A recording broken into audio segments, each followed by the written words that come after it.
This is a Parshat podcast brought to you by Matan Women's Institute for Torah Study, and I'm your host, Yosefa Fogel-Rubel. Let's learn.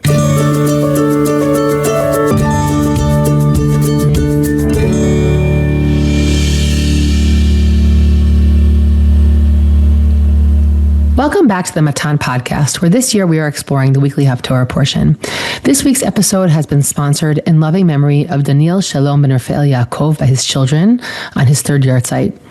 For all of those who listen regularly, sponsoring an episode can be a great way to honor a memory, a friend, and even mark a momentous occasion. For more information, contact me at podcast@matan.org.il or the Matan office. In Parshat Vayeshev, Yaakov favors Rachel's older son Yosef, and it creates tremendous turmoil within the family structure. Yosef's dreams do little to help this dynamic, and ultimately the brothers turn to the worst option possible, fratricide. Only that Yehuda's suggestion to sell him thankfully derails the initial plan to kill him. Yosef makes it safely to Egypt, where his journey will continue to twist and turn. Chapter 38 famously interjects the sale narrative and recounts the story of Yehuda and Tamar, her essential neglect and being left as an aguna, and then the courageous claiming of her family rights. The second portion of the Parsha recounts the highs and lows of Yosef's initial career in Egypt. After finding favor in the eyes of his master Potiphar, he falls prey to Potiphar's wife's sexual scheming, which lands him in jail. It is in jail that Yosef meets the two officers of Paro, the baker and the cupbearer, whose dreams he interprets and which will later grant him an audience with Paro. The Parsha ends on an ominous note when the cupbearer forgets Yosef and his talents, and Yosef is left yet again in a pit. While his family has yet to catch up with him, Yosef's life have multiple chapters, and we leave him at the end of this Parsha in a low moment of his life, knowing that things will pick up again when his dream interpretation abilities, initially the reason for his ostracization, become the key to his release and eventual rise to success. This week's Haftorah is from Amos, chapters 2:6 to 3:8, Bet Vav to Gimel Chet, which is read by both the Ashkenazi and Sephardi communities, again taken from the book of Trei Asar. Amos, in this excerpt, rebukes the people of Israel for their moral corruption and social injustice. He condemns them for exploiting the poor, perverting justice, and engaging in immoral behavior. The sins include selling the righteous for silver and the needy for a pair of shoes, which echoes the central event of Parshat Vayeshev, the sale of Yosef by his brothers. Amos emphasizes that despite God's kindness, bringing Israel out of Egypt, granting them land, and sending prophets, the people have ignored God's guidance. He warns that punishment is inevitable because a nation cannot escape the consequences of wrongdoing. Just as the lion's roar signals a coming attack, the prophet's warning signals imminent divine judgment. We will delve much deeper into this vision in our conversation today, its message then, and the relevance of its message to us today. In order to do this, I'm thrilled to welcome back to the podcast Rabbi Joe Wolfson. Hi, Joe. Hi. Who is the rabbi and co-director of JLIC Young Professionals Community in Tel Aviv. Previously, he and his wife Corinne spent 7 years as the directors of JLIC Downtown at the Bronfman Center of NYU. So, Joe, I'm really, really happy that you're back here on the podcast. When we last spoke, it was a really beautiful episode where we looked at Midrashim about the Yam Suf experience. And today we're here to do something totally different and look at the book of Amos, which, if I could just add a few more sentences of introduction, and then I and all the audience, of course, really wants to hear from you, which is that the book of Amos is set in really one of the most prosperous times for the Northern Kingdom. It's set in the times of what we usually call Yeravam Hasheni, right? The second, because the first one was the one who built the sort of the Beit Mikdash copy in the Northern Kingdom. And this, despite the fact that all the prophets say that the people are terrible during this period, they are really met with tremendous economic and political success. And that, of course, creates a real theological problem because we kind of want the world to make sense, and we want to say that if people are doing bad, then they're going to get bad. But the prophets like Amos and also Yonah Hanavi, who likely is also speaking during this period, and others are met with this reality where the political borders are literally the biggest Eretz Yisrael we've sort of like ever had, the expansion, but the people are doing bad. But of course, why would they be listened to if things are going well? So that's kind of like the setting of where Amos is coming into, prophesying to the northern kingdom of Israel, the larger, more successful kingdom at this point, before it's eventually going to have its downfall. And that's sort of just to bring us into this space. And I'd love for you to bring us deeper into Amos and also, of course, into the actual prophecy that we read in this Haftorah. Thank you so much, Yosefa. And it is great to be back. I thought it might be worthwhile to read a beautiful paragraph in Heschel's book, The Prophets. I don't know if the book has been mentioned in this series until now. I won't spend too long on it, but it's very fascinating. This, if I remember correctly, was Abraham Joshua Heschel's PhD thesis it was his PhD thesis that then gets turned into a book. Yeah. But he didn't turn it into a book immediately. He kind of left it in German and went working on other things. And then apparently, if I remember correctly, some piece of work, some really not very good type of person started plagiarizing the book and putting it out as his own, assuming that the author had died in the Shoah. It's a really great work. So here is how he introduces Amos. And almost all, I'm not going to read the verses that he's referencing, but almost everything he is saying is drawing on specific verses in Amos. The lion has roared, who will not fear? The Lord has spoken, who will not prophesy? That's the final verse of our Haftorah. When Amos appeared in the north, there was pride, plenty and splendor in the land, elegance in the cities, and might in the palaces. The rich had their summer and winter palaces adorned with costly ivory, gorgeous couches with damask pillows on which they reclined at their sumptuous feasts. They planted pleasant vineyards, anointed themselves with precious oils. Their women, compared by Amos to the fat cows of Bashan, were addicted to wine. At the same time, there was no justice in the land. The poor were afflicted, exploited, even sold into slavery, and the judges were corrupt. Amos's compassion for his people is profound. When beholding a vision of how the Lord was calling for a judgment by fire to devour the land, he prayed for mercy. And yet he also identified himself with God's threat of doom for the whole people.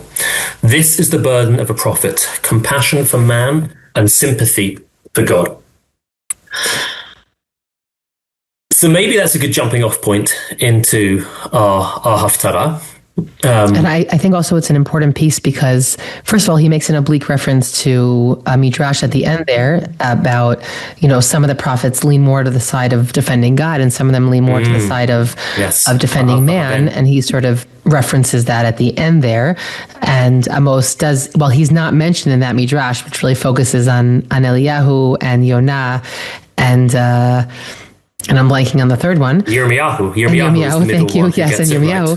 Right. But he's referencing it here as well. And also what's fascinating is that Amos is one of the few prophets who actually also, like Yirmiyahu, for example, includes a comment on what it means to be a prophet. In the middle of, towards the second half of the book, he really describes the experience of being taken by God, right? I was just, in the fields, and he really describes him as a man of the land, and he wasn't looking to be a prophet. It kind of really flies in the face of all of those who claim that prophecy is something that you have to work for. Amos seems to not support that idea, and that at least there are some people who prophecy just sort of like happens upon them, even when they were really not interested in that job. So Amos is also one of these figures who adds a tremendous amount of depth to the portrait of what we think of as a prophet. So I was thinking of ending with this, but if maybe we should then start with it. The final verse of the Haftarah is just so powerful and seems to describe this inner experience of at least this Navi that you're describing. Here is the verse. This is Perek Gimel Pasuk Chet, chapter 3, verse 8. Aryeh sha'ag mi lo yira. The lion has roared. Who will not fear? Hashem Elokim diber, mi lo yinaveh. God has spoken, who will not prophesy?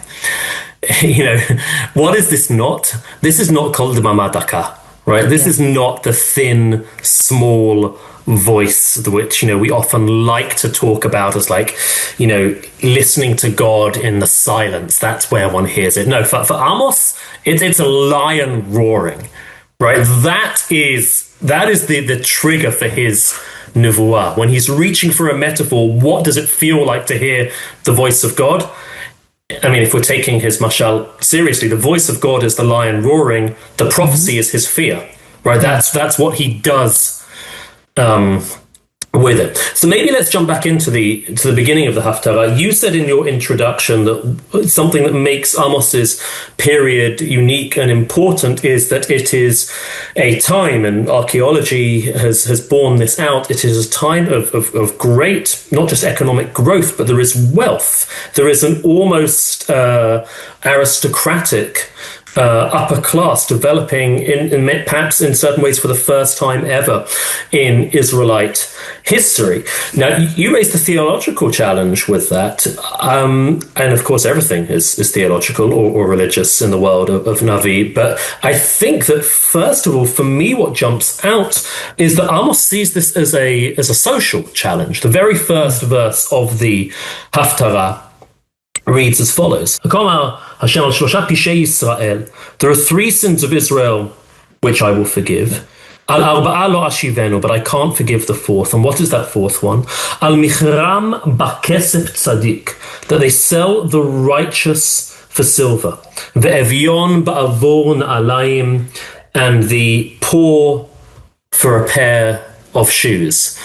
That in that verse, and it carries on both in the Haftarah and throughout the Sefer, you have described this sort of economic oppression, the grinding down of the poorer parts of Israelite society by those who are more powerful than them, who are only interested in increasing their profits. Later on, Amos will describe how they keep Shabbat, right? The people, but they're just counting down the time until Shabbat goes out, when they can when they can play with the weights, etc., and they can get back to the Yemei Malacha of taking advantage of those who are poorer than them. This, to me, and again, it gets more sort of angry than this, but this to me seems Amos's sort of fundamental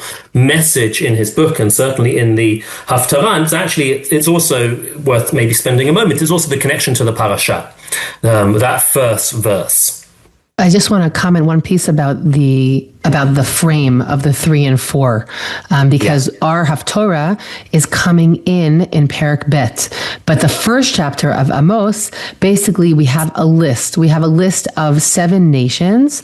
We have Damasek, which is Aram. We have Aza, which is the Plishtim, Tzur, Edom, Ammon, and Moab, and Yehuda, of these 7 nations. And basically that, again, they have many sins, but there's this, right? There are 3 sins, but only for the 4th one, I'm going to punish them. And it's an interesting question. Is it because God basically is saying that I have a midat harachamim, I have mercy, but then they did something that sort of broke the camel's back? Could it possibly be referring to the fact that God only punishes if it's a 4th generation, referring back to the Gimel Midot? But I just want to mention the frame of there were 3, but the 4th is what really broke the pattern and made it, unbearable. I couldn't let their sins be ignored. But then when it comes to Yisrael, who's the audience of this prophecy, so he lists 7 sins of Israel, not 1, but meaning 7. And then later on in this prophecy, there are 7 punishments for these 7 sins. I'm giving this idea, by the way, over in the name of Rav Meidan, who put out a new book in the Haftorah, which is very timely and exciting for me. And the end of our of this unit, which is at the end of our Haftorah, there's also a list of 7 questions. So there's just something really important about noticing there are these 7 rhetorical questions, that there's this 7 that repeats itself.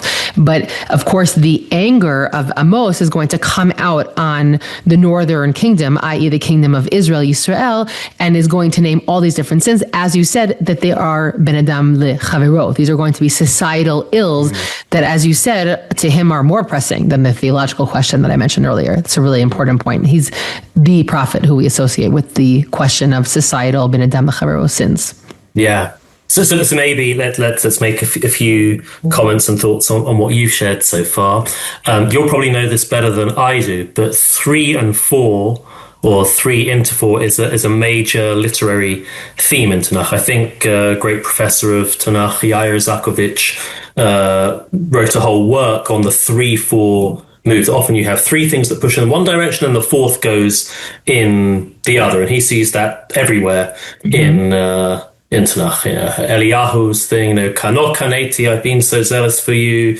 And Neviyecha haragu, they killed your prophets. Et britecha azavu, they left your covenant. And misbechotecha harasu, they've destroyed your altars. 1, 2, 3. Va'avater ani levadi, and it's only me left. Number 4, and you don't get a stronger example of that than Amos. For 3 I can forgive, repeated again. Al shlosha pishei, al arba'a lo ashivenu.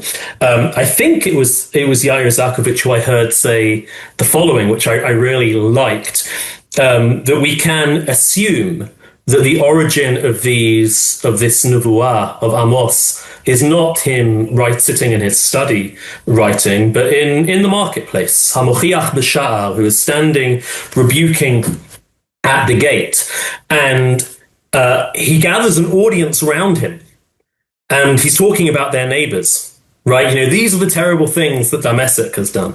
These are the terrible things that Uzzah has done. And of course, his Israelite audience loves that. Of course, his people love hearing how terrible their neighbors are. And they think, great, this is just confirming all of our biases. And then he flips it, right? And in fact, the one that precedes Yisrael is, of course, Yehuda, right? Which is maybe what they most want to hear, how they're sort of, half brothers, as it were, their sister kingdom, they are the worst. The Amos has this rhetoric of surprise that you see this throughout his book, where he leads his audience in one direction, sort of making them feel that they should feel really good, and the other guys are really bad, and Hashem loves us more than anybody else. And then he flips it on his head. Later on in our Haftorah, he'll say, "Rak etchem yadati." I've only known you. You are the ones who I've taken out of Yetziat Mitzrayim. Great, we love that. Hashem doesn't take other people out of Yetziat Mitzrayim. Al ken, therefore, efkod aleichem, I'm going to hold you to account in a way in which others do not hold to account. So it's a fascinating sort of rhetorical move that he's got. But to the content of what you're saying, it's really interesting that the nature of what Amos is critiquing is different in his society than it is in what he is saying about the neighbors. It's a pretty... I know Rav Meidan has got excellent eyesight and may well spot things that I certainly missed, but to me it seems pretty clear that what Amos is critiquing in the neighboring non-Israelite nations and societies is violence, right? It's physical violence, often in times of war and conflict, and it gets pretty graphic. When it comes to Israelite society and the Northern Kingdom, as the verse that I began with, taking advantage of the poor, extortion, using the power that their economic station grants them to manipulate those below him. Very interesting that he moves into that sort of thicker description later on. Not much on at all. In fact, let's read a verse or two, if that's all right. Verse 7, Pasuk Zayin. Hashofim al afar aretz, as they walk on the dust of the earth, barosh dalim, on the heads of the poor. V'derech anavim yatu, divert the ways of the humble. Verse 8, al begadim chavulim yatu, etzel kol mizbeach. They lie on pawned garments, on clothes taken in pledge. Now, what we recognize that as being is reference to a verse in Shemot, that when a very poor person takes a loan, they give their clothes as a pledge. They will repay the loan. And the Torah tells us that if you're receiving such a garment, you've got to return it by sunset, because b'mei yishkav, that's all they've got. What will they lie down in? It's a classic version, a very Shemot type expression of defense of the poorest rung of society. And Amos is using this sort of thick description from within Israelite society to describe how wrong it has gone. He can't give that thick description about the other societies because he doesn't know them nearly as well. It might be that he doesn't know them, but it also might be that it's not a standard that he's looking to hold them up to. That wouldn't work with Yehuda, but it also could be that what Amos is sort of, I would say, being mechadesh, like he's sort of putting a total new spotlight on these societal ills, which seem to have gotten worse in this time period.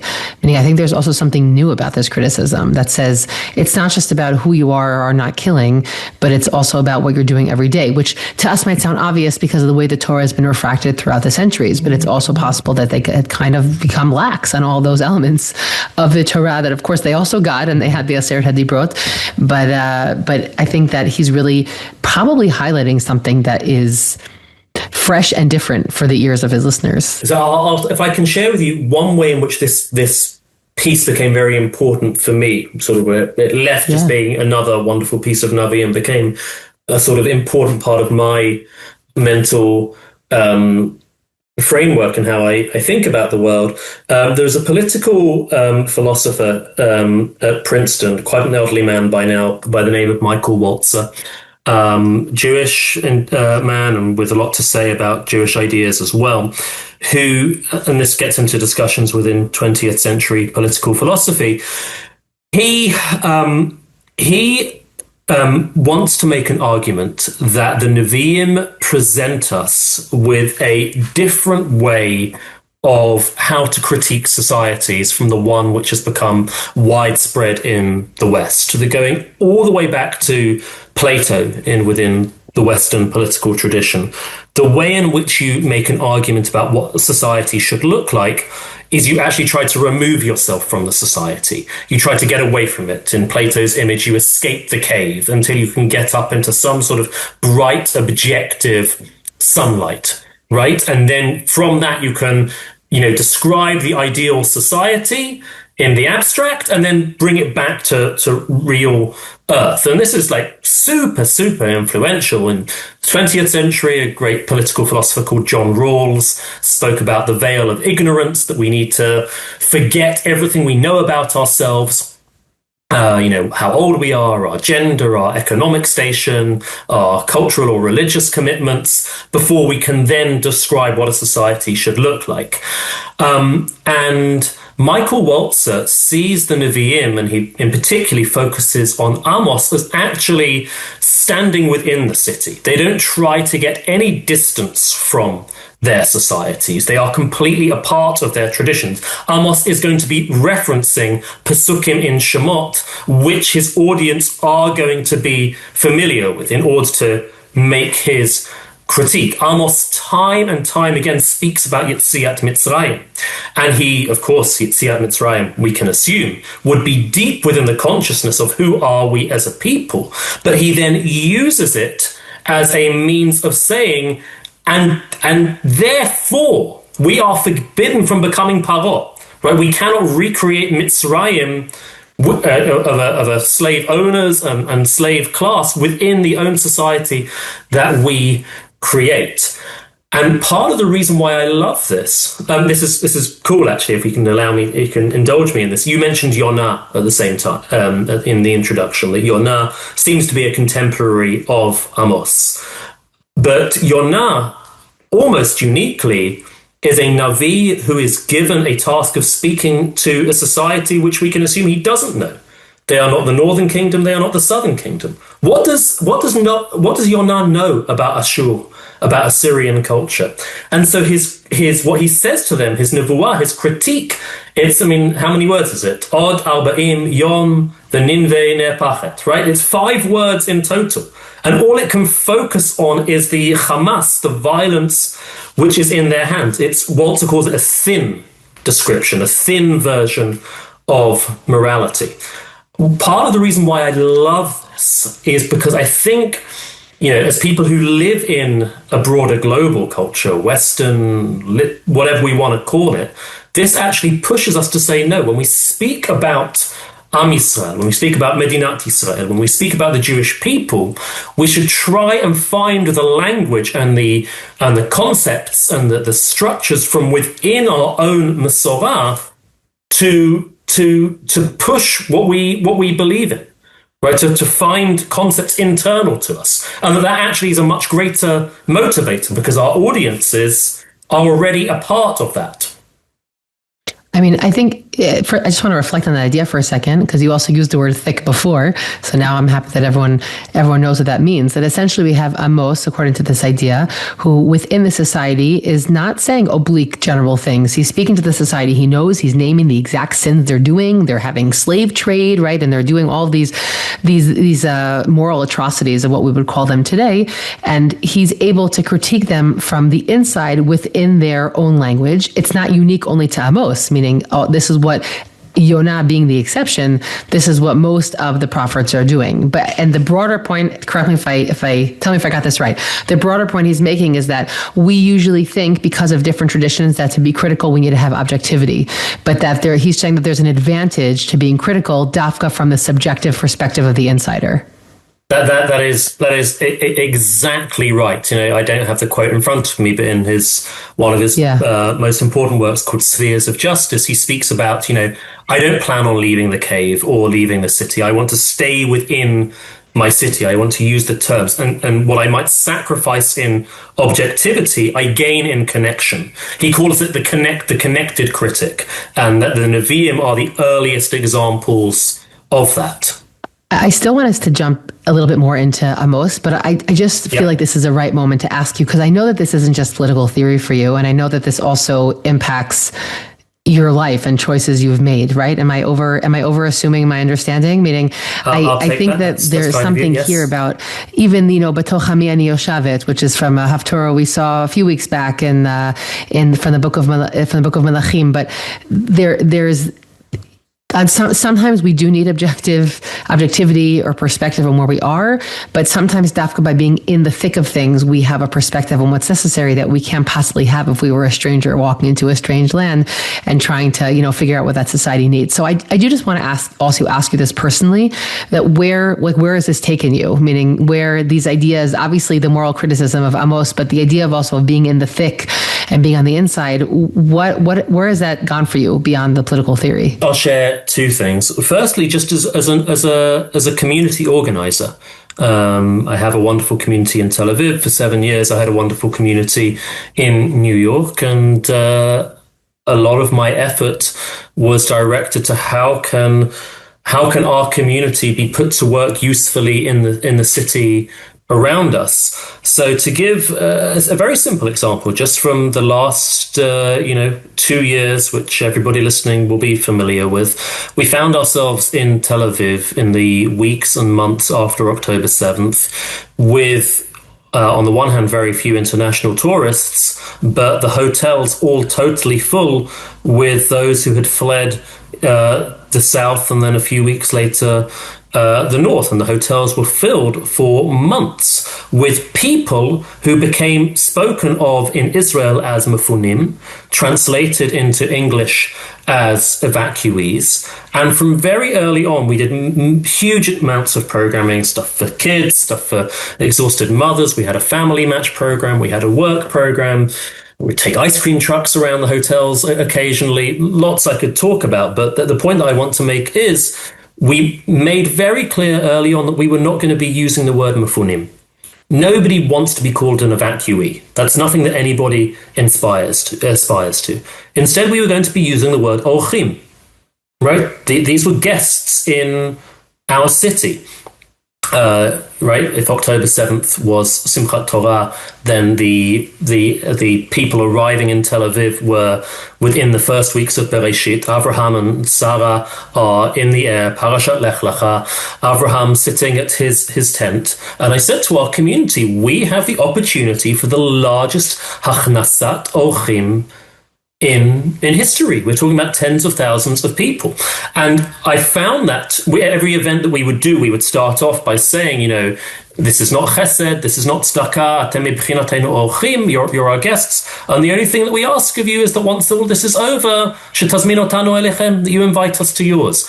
Now, this is not about fiery critique in the sense of imitating Amos, but it is, to go back to this thick description, it's to use in our 21st century scenario a category from deep within our tradition, which we are all familiar with latently, and using it to empower and push us to work really, really hard in this extremely difficult situation to try and make our society a bit better. That's one example. You know what? Let's jump into the Haftorah, and then I'll share. Maybe we'll even finish with one story. Okay. I just want to say thank you for sharing that. Meaning, I know who you are, and so I want our audience to understand that as well. And I also think it's important because, you know, we read these, especially in Treasar, and things feel very, very far. But of course, societal ills and issues are always going to be a fabric of our society, and so these prophecies, I think, are sort of they're somewhat more obvious in the fact that they're always relevant. But I think that if I could also just be like a mini preacher for one moment, which, even though it's really not my usual garb, which is that with all the challenges we have, we are living in a time of tremendous wealth comparatively, meaning in our modern lives, in Israel, outside of Israel, anywhere we are. And it does bring along with it a lot of societal questions. Even just this past Shabbat, and from when we're recording this, there was an article about, you know, the kind of addiction that Israelis in particular, it's not just Israelis, but it also now is Israelis the past decade, have to ordering things online, and the kind of industry. We're recording this on Cyber Monday. Yeah. What did you say? We're recording this on Cyber Monday, which I didn't even know. Okay, so it's Cyber Monday, Black apparently. Friday. Yeah. But meaning the industry that's created with, yes, also slave labor, et cetera, for all those things. I'm not saying I'm never guilty of ordering from these websites, yeah, but meaning all these questions that they don't disappear. And we are living in, again, with the challenges we have, we are living in a Yerovam II kind of time period. And these ills do not disappear. They're actually kind of part of the fabric of wealth. Like it comes along with it. And it takes a lot of effort to sort of row upstream to fight these kinds of very natural patterns. So I think this, just the comparison to our time period is also really overt and just important to be stated outright. But yeah, let's jump back into the prophecy. Well, what I want to, I think, finish with one point in the Haftorah, and then one story comes directly out of what you just said. So we haven't spoken until now about the connection between the Haftorah and the Parshat, but I think is actually pretty instructive. And it goes back to the first verse, which we already read. The fourth sin for which God will not forgive Israel, Michram bekesef tzadik ve'evion ba'avur na'alayim. They sell the righteous for shoes, they sell the righteous for silver, and the poor for a pair of shoes. And this verse is the inspiration for a midrash, which speaks about Yosef. Yosef referred to, of course, as Yosef HaTzadik. And here we are speaking about the sale of a tzaddik. And the Midrash, I believe it's Pirkei de Rabbi Eliezer, says that this is referring to the brothers who sold Yosef HaTzadik to the Yishmaelim. And then for the small amount of kesef that they received for that, they divided it up between them all, and each of them was able to buy a pair of shoes. Right? That is the Midrash. And I was reading, you mentioned Rav Meidan. Prior to that, one of my great teachers, another Rosh Yeshiva of Har Etzion, Rav Moshe Lichtenstein, wrote a wonderful book on the Haftarot. And he makes the following argument, which I think is very compelling, that this is not a simple, random midrashic allusion based on the word tzaddik, but it actually really captures omek hapshat. It captures something really deep within the text. As you referenced in your introduction to the parasha, the original suggestion, which Chazal attribute to Shimon and Levi, is to kill Yosef, right?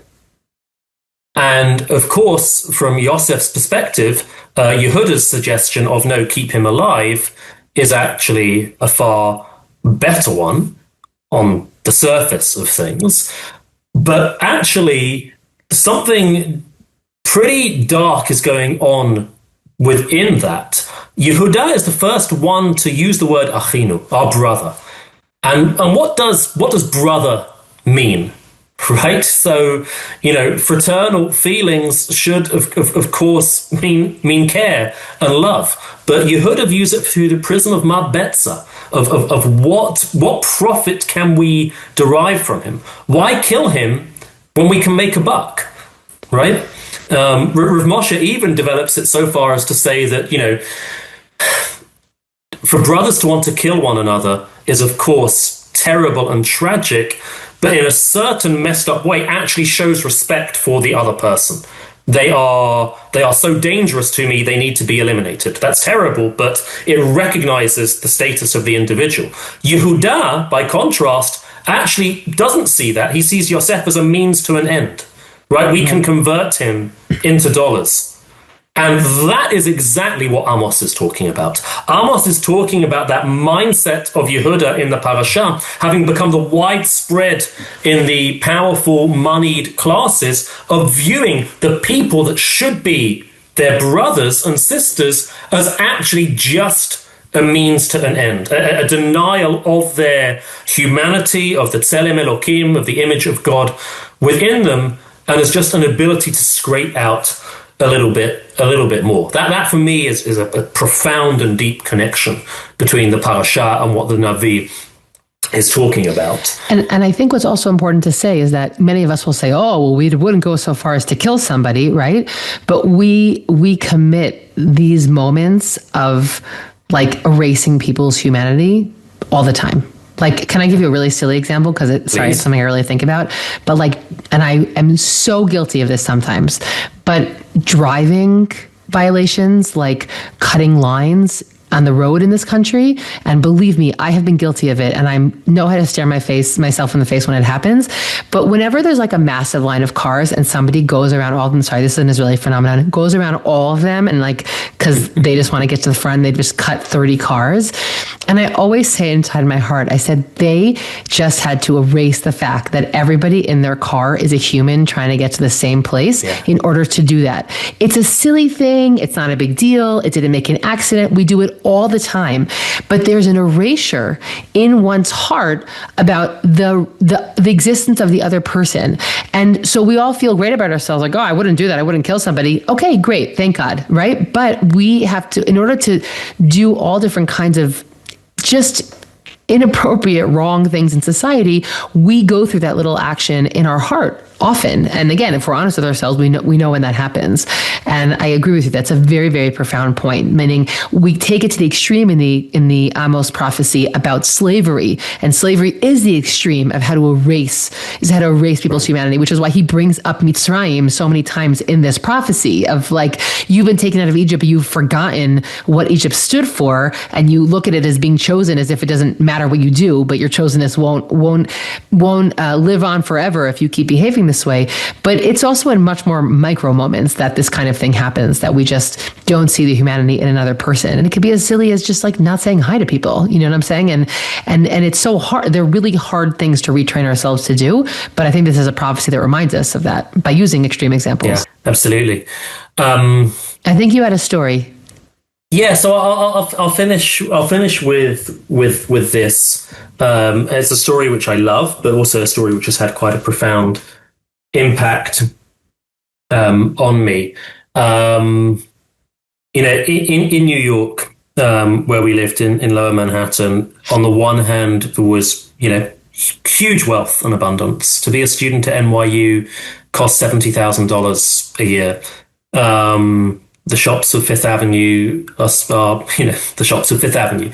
At the same time, there is real need and there is real, vulnerability on those streets. And that became a large part of our work of becoming friends with those who live on the streets and knowing them and knowing who are the elderly, often Jewish people. There is Jewish poverty within short walking distance of Washington Square Park. Some of your listeners might be familiar with the story of the Triangle Factory. The Triangle Factory was a women's clothing factory just off of Washington Square Park, where a terrible fire broke out one day in 1911, taking the lives of nearly 150 people. It was the biggest workplace disaster in American history prior to 9/11. Almost all of the victims were young women, and almost all of them were Jewish or Italian immigrants. And we actually would do quite a lot of work around that and remembering them. And as I sort of tried to explore the history and the story of it, I came across the following story.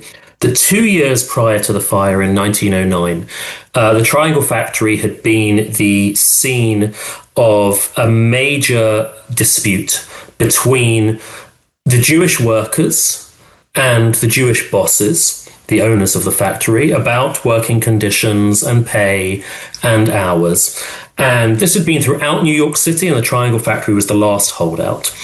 And as a mediator, a young lawyer on the rise by the name of Louis Brandeis was brought in from Boston.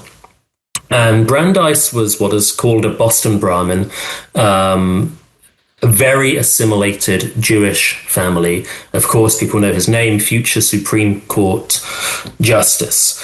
And Brandeis spent time in the slums and in the tenements and in the tiny sweatshops within the tiny apartments that the huge number of Jewish immigrants who worked in these factories lived in.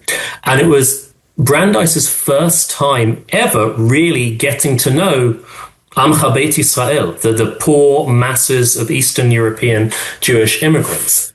And he was blown away to hear them quoting Yeshayahu and Yirmiyahu and Amos in order to describe the situations that they were in. Sitting at the misery of their factory tables, it was Amos and Yeshayahu who were the people who they reached to describe the injustice of their situation and to say to their Jewish bosses, how can you be treating us like this? And in Brandeis's personal journey, he attributes this moment in 1909, right, placing it first decade of the 20th century, as being critical in his conversion to the cause of Jewish independence, to Zionism. Of course, Brandeis goes on to be one of maybe the most important Jewish American support, close to the White House, etc., in favor of Zionism. And it's this interaction he has with the masses of downtrodden Jewish workers with Jewish bosses in the Manhattan slums in 1909, hearing them quoting Amos. He sees them now, right? We've spoken a lot today. Are we seeing people as people in themselves with Tzelem Elokim, or are they means to an end, or are they just, people in a car, people who we can ignore? And it's that moment, that experience of seeing them for who they were. And as his brothers, right, not the Yehuda version of what his brother is, but really as his brothers, which says, I'm going to commit myself to this story. I'm going to do what I can to lift up their lives. Rabbi Joe Wolfson, thank you for being here and for bringing this prophecy to life, both in that story, which I only knew part of it, so thank you so much for sharing that, and also for your work of yourself and with your wife and your community. It's totally inspiring, and I encourage those who want to know more to reach out and learn how they can get involved. So thanks you so much for being here. Thank you so much, Yosef. Wonderful as ever to learn Torah, and in this case, Navi, with you.